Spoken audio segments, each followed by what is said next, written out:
Hey, good evening. I'm Staff Sergeant Michael McCarter, 34, from Fayetteville, North Carolina, right outside Fort Liberty. If you've got a minute, I'd like to tell you about the night I did and what brought me back. It's a story for soldiers and veterans who've carried rucks of pain that never show up on a scale. If you've ever worn a uniform, this one's for you. Here's the quick brief before we step off.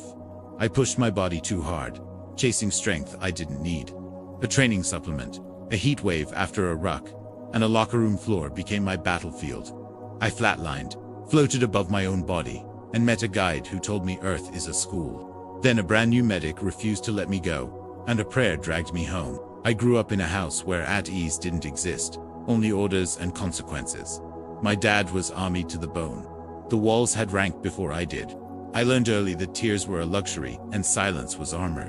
By high school, I carried storms in my shoulders and hid the thunder in my jaw. The army felt like destiny, and escape rolled into one tight salute. Discipline tasted familiar, and I was good at swallowing it. I made sergeant fast, pushing past limits like they were checkpoints. Strength became my religion, iron, my liturgy, the gym, my chapel after chow. That summer, the heat index was nasty enough to bend a flagpole. We'd just knocked out a 12-mile ruck at dawn, and I felt 10 feet tall. I'd been dry scooping a new clean pre-workout some guys swore by. The label said a dose. The bottle said, trust me. My ego said, double it. That night, the on-post gym hummed like a hive plates clanging, music punching walls. I chased one more PR because enough never felt like a friend. Sometime between deadlifts and the mirror, the world tilted hard right. I staggered into the locker room, tasted metal, and the lights went cold. Falling didn't feel like falling, more like sinking into a quiet lake. The noise of being Mick the rank, the swagger, the fight peeled off me. I wasn't scared. I was lighter, like I'd taken off a soaked ruck. Then there I was, watching me boots out, lips pale, sprawled on tile. It's strange to see your own body and not own it. I hovered near the ceiling vents.com as a winter morning. Time stretched like taffy, sticky, slow, then snapping back. I heard thoughts like whispers on comms. A janitor's worry, a lifter's curse, a prayer. They called 911. A base ambulance backed up, brakes sighing like tired lungs. 2 medics rushed in. One had the steadiness of someone who's seen 100 nights like this. The other, fresh-faced, still haunted by checklists, trembled at the elbows. He wanted to help, but doubt rode him like a second shadow. They worked me hard. Compressions, oxygen, rhythm checks, dead silence. I watched them declare a time like it could name an ending. They slid me into a bag the color of warning tape, zipped the world shut. No fear, just a stillness so deep I could taste blue. As the gurney rolled, I heard a voice, not sound, but certainty cut through the quiet. This one's not dead. It boomed through the rookie medic's chest like a drum. He froze, then unzipped the bag like he was defying gravity itself. No pulse, someone said. Try again, he answered, and the air leaned in. First shock, nothing. Second shock, a heartbeat blinked like a green flare on the monitor. Everyone went still, as if the room had to relearn breathing. And I felt it, a tug like a grappling hook thrown from a shore I'd left. Suddenly, the locker room wasn't a scene. It was mine again, whether I wanted it or not. They rushed me down corridors bright as interrogation lights. From above, I watched hands move in the choreography of survival. Then a strap tightened across my left arm, and the sensation hit like a siren. For the first time I realized, this isn't just a movie. That's my body, my life. Fear rolled in, cold as a midnight range wind, and everything went black. But the darkness didn't stay empty, filled with memories that snapped open like Mr. E's. Only they weren't mine alone. I felt other people's feelings wearing my actions. Every careless jab, every hard word, mirrored back as someone else's hurt. It was a life review, but not a court-martial, more like an after-action without the excuses. There was no prosecution, just the truth, unadorned and heavy. I saw the recruit I'd humiliated for falling out of pace, felt his shame flood my veins. I saw my younger brother's face when I missed his graduation for mandatory training. I kept sinking until a warmth touched my back like sunlight hitting wet camo. It spread through me, cool and bright at once, lifting, not dragging. Images rose of moments I'd forgotten. A ride given at midnight, a letter home for a private. Little kindnesses I'd dismissed now rang like brass in a silent hall. Then he stood there, radiant, solid, more real than the floor I wasn't standing on. God, I thought, because what else do you call that kind of love? No, son, the answer came inside me. steady and kind. I'm your guide. My name is Drake. I'm here to take you wherever you choose. Jesus? I asked. Boyhood training tugging at my sleeve. Not Jesus. He sent, just your guide. You pick. Back or forward. I looked down at the OAA battlefield of wires, gloves, urgency, and pain. I looked back at him and felt home the way a soldier feels gravel under his boots. Forward, I chose, and the word tasted like permission and surrender all at once. We moved without moving, pulled by a current brighter than any day I'd known. It wasn't flight or walking. It was like thought became motion and motion became light. Each layer of noise I decalled self dropped off like gear I didn't need. Before we crossed into that brightness, Drake held up a hand. No words, just truth. Before love, his presence said, learn authenticity. He showed me masks I'd welded to my face. The tough sergeant, the jokester, the machine. Each had served a purpose. None were me. As the masks dissolved, I felt raw, stripped down to skin I didn't know I owned. Beneath it, something steady pulsed quieter than pride, stronger than fear. Only then did love land, not as sentiment, but as power with weight and warmth. Now you're ready, Drake sent, and we moved again. He taught me with images more than sentences, like briefing slides made of light. Earth is a school, he showed, not a courtroom, not a battlefield of winners and losers. We're students with free will, creators practicing with messy hands. What we think, we build. What we build, we live inside. He called out the hour of power, the first 30 minutes after waking, the last before sleep. What we feed the mind then becomes our daily operating system, our spiritual row. Attention is worship, he said without saying. Whatever you give it to grows teeth. Flood those windows with fear and you kneel to it. Flood them with love and you rise. We were moving faster now, like shedding gravity one ring at a time. Veils thinned and parted until the air itself felt like music I could breathe. Ahead, a radiance appeared, at first like a sun, then like something alive. Around it hovered countless orbs, pearly spheres, humming with recognition. We eased toward them, and my consciousness slipped inside one, like a hand into water. I saw a man from the late 1800s, trapped in his own anger, replaying betrayal on loop, and then released light flooding in as he realized he could let go. Messengers gathered him like brothers, and he lifted, weightless, at last. These aren't gates to keep you out. Drake's knowing filled me. They cleanse what can't cross anger, bitterness, the story that you are only your wounds. We passed through, and the brilliance softened into landscapes that felt like memory. A meadow, water bright from within, mountains like prayer held in stone. We touched down by a pond that sang without sound, and I stepped in without feet. It didn't heal flesh. It healed the places flesh remembers the childhood armor, the rigid pride. Anger, unknotted like parachute lines, freed by patient hands. I rose lighter than breath, held by a love that didn't ask me to earn it. Drake embraced me, and unity wasn't metaphor, it was math that multiplies. Two presences interlaced, strength squaring itself without subtraction. I understood the law. Together, we're exponentially more, not less. And for the first time since childhood, I felt clean, then faint, insistent. From far beyond that meadow, I heard my name. Not Drake, not the radiance.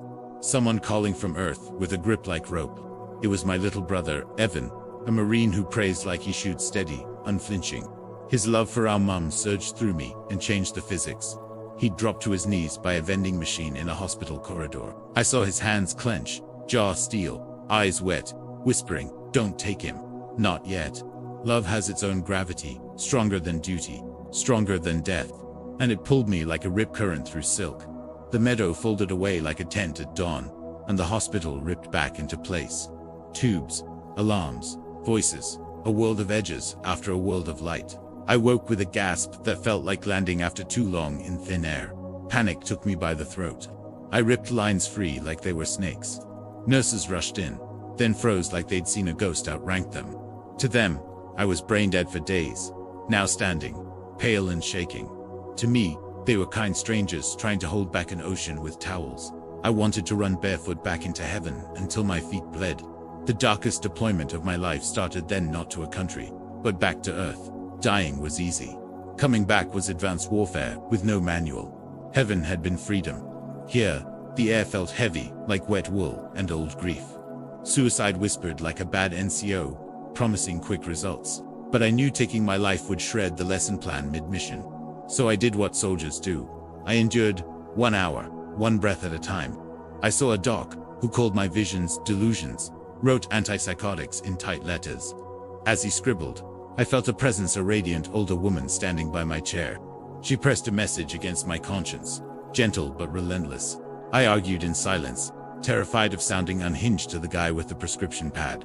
Finally, I repeated her words, specific, intimate, impossible for me to know. He slammed his pen down and threw me out like I'd spit in his coffee. Minutes later, he called, voice shaking like a man standing on new ground. "What you said," he whispered, "was a memory I buried so deep I forgot it existed." In that moment, the floor of my doubt gave way to something strong. Maybe I wasn't broken. Maybe I'd been handed a radio most people keep on mute. I clung to Drake's quiet refrain. "It will be hard, but it will be worth it." I wrote it on an index card and slid it under my pillow like a field note. Days crawled, but light began to lace itself through the hours. It came first as gratitude for small things: hot coffee, cool sheets, boots that fit. Then I met Hannah, who laughed like rain and looked at me like the sky wasn't done. In her eyes, I glimpsed the same warmth that healed me by the pond. Love didn't fix everything. It gave me a place to lay the weight down. For the first time, I let someone see under the armor and lived. A month before we married, we visited a small-town museum about frontier life. Photos flickered by until Hannah squeezed my hand hard enough to stop time. "That's him," she whispered, pointing at a sepia portrait labeled Charles. My lungs forgot their job. Drake was staring out of 1890 with the same impossible kindness. We drove straight to my grandma's place, heartbeats thrumming like rotors. "Grandma," I asked, "did we ever have a Charles in the family?" She smiled, soft and sure. "Oh, honey, you mean great-grandpa Drake." I sat down like the room had lost gravity. Heaven and earth shook hands in my chest. From that day, doubt didn't vanish, but it lost command authority. I knew the guide who steadied me was blood and story, not a stranger. My mission orders felt clearer. Live like Earth is a school, not a sentence. Teach with how I carry weight, not just what I say about it. Here's what the school has taught me so far: no chalkboard, just scars and grace. Attention is the currency of creation. You spend it, and reality responds. If I wake to headlines and hate, my day marches to that drumbeat. If I wake to gratitude and prayer, my steps land softer, steadier, more true. So I guard my hour of power like it's classified. Verse 30, after waking, breath, scripture or poetry, one act of quiet service. Last 30 before lights out, forgiveness, a note to someone I love, a vision for tomorrow. It's not magic. It's maintenance, cleaning the optics, oiling the hinge. I used to think love was soft, a thing you whispered on weekends. Now I know it's the engine that moves universes and squads alike. When we love, we create. When we hoard, we consume. When we fear, we shrink. The life you're living is the house your thoughts built. Choose your lumber well. In the hospital, I learned another law. Unity compounds strength. A hug here feels like synergy, two energies braiding, stronger than either alone. Back home, I watched it play out in fire teams that moved like one body.